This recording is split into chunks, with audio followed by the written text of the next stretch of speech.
கச்சத்தீவு எல்லாம் உணர்வு பூர்வ விஷயமே கிடையாது. காங்கிரசின் ஆணவ பேச்சு.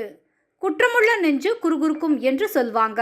ஆனால் மிகப்பெரிய பாதக செயலை செய்த பிறகும், தமிழ் இனத்திற்கே மிகப்பெரிய துரோகம் செய்த பிறகும், மாற்றியமைக்க முடியாத அளவுக்கு தமிழகத்திற்கு அநீதி இழைத்த பிறகும், அதை பற்றிய சிறு உறுத்தல் கூட இல்லாமல் காங்கிரஸ் மற்றும் திமுக தைரியமாக மக்களை ஏமாற்றிக் கொண்டிருக்கு.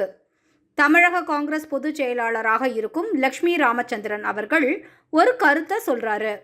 அதாவது தமிழக பாஜக தலைவர் அண்ணாமலை மூலம் கச்சத்தீவு விவகாரத்தை வைத்து தமிழக மக்களிடையே உணர்ச்சியை தூண்டிவிட பாஜக முயற்சிக்குதாம். உணர்ச்சியை தூண்டிவிட வேண்டிய அவசியம் பாஜகவிற்கு எதற்கு? ஆண்டாண்டு காலமாக தமிழக மக்கள் மனதில் எரிந்து கொண்டிருக்கும் நெருப்புதான் இந்த கச்சத்தீவு விவகாரம். புதிதாக இதில் தூண்டிவிட எதுவுமே கிடையாது.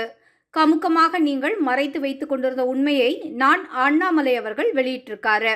சரி, அந்த வரியை கூட விட்டுடுவோம்.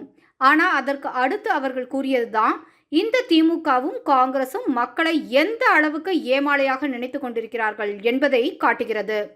தமிழக மக்கள் கச்சத்தீவு விவகாரத்தை உணர்வு பூர்வமாக எடுத்துக்கொள்ள மாட்டாங்களாம்.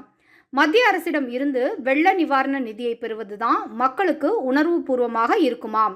இதை சொல்வதற்கும் இந்த கருத்துக்கு முட்டு கொடுப்பதற்கும் சிறிதளவாவது வெட்கப்பட வேண்டாம். தமிழர்களின் உரிமையை விட்டு கொடுத்து தமிழக மீனவர்களின் வாழ்வாதாரத்தை அழித்து அவர்களது உயிரையே பணயம் வைத்த முடிவை நீங்கள் எடுத்துவிட்டு கொஞ்சம் கூட கூச்ச நாச்சமே இல்லாம பணம் பணம் என்று அலைகிறீர்களே. மத்திய அரசு போதுமான நிவாரணத்தை கொடுத்த பிறகும் 4000 கோடி என்ன ஆனது என்ற கேள்வி எழாமல் இருக்க இன்னும் திசை திருப்பி கொண்டிருக்கீங்க. கச்சத்தீவு உங்களுக்கு உணர்ச்சி பூர்வமான விஷயம் இல்லையா? வேறு எதுதான் உங்களுக்கு உணர்ச்சி பூர்வமான விஷயம்? காவிரி உங்களுக்கு உணர்ச்சி பூர்வமான விஷயம் கிடையாது. காவிரி விவகாரம் பற்றி எரிந்து கொண்டிருக்கும் போது திமுகவும் காங்கிரசும் கூட்டணி பேரம் நடத்தி கொண்டிருந்தீங்க.